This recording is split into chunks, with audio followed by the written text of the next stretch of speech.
past the hour, New York City Mayor Eric Adams this week claimed the city was being destroyed by an influx of asylum seekers from the southern border. Speaking at an event on Wednesday night, the mayor said he did not know how to fix the issue. Never in my life have I had a problem that I did not see an ending to. I don't see an ending to this. I don't see an ending to this. This issue will destroy New York City. Destroy New York City.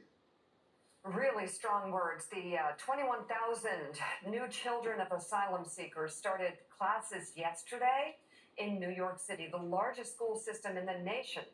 10,000 migrants have been arriving in the city each month, straining the city's services across the board. Nearly 60,000 migrants currently occupy beds in city shelters and emergency sites.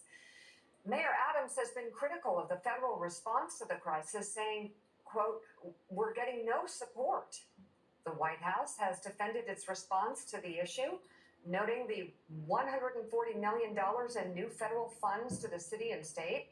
In addition, a White House spokesman noted that only Congress can reform our broken immigration system and provide additional resources to communities across the country. Let's bring in President of the National Action Network and host of MSNBC's Politics Nation, Reverend Al Sharpton. The mayor was making it very clear there's no end in sight here, and he's at a loss.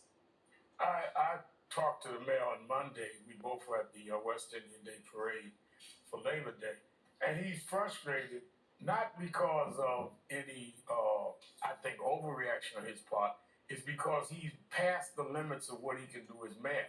And unless the federal government, including the Congress, steps in, there is no end in sight. These people are being brought in, started for political reasons by people like Governor Abbott and others, Right. sending people to New York.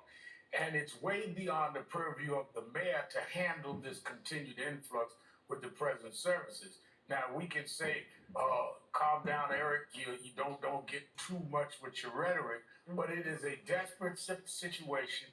And as long as I've known the mayor, he's never been in a situation that was not within his grasp to handle. Right. This is beyond his grasp. He needs congressional interference. And Mara, you saw that frustration right there. He went on to say, by the way, this city we knew we're about to lose. Those are the words of the mayor of New York City.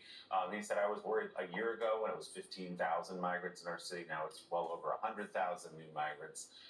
How do we fix this? Well, first of all, there's a couple things going on here. The mayor is absolutely right that communities like New York and across the southern border, who are seeing thousands of migrants come into their borders, need help from the federal government. This is a federal issue.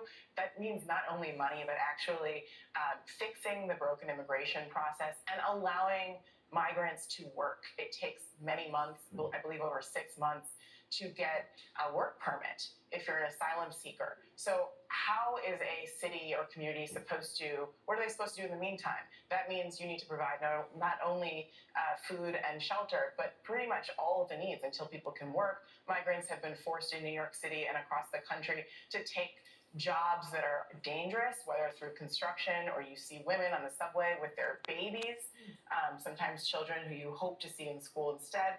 This is a humanitarian crisis. We should treat it as that.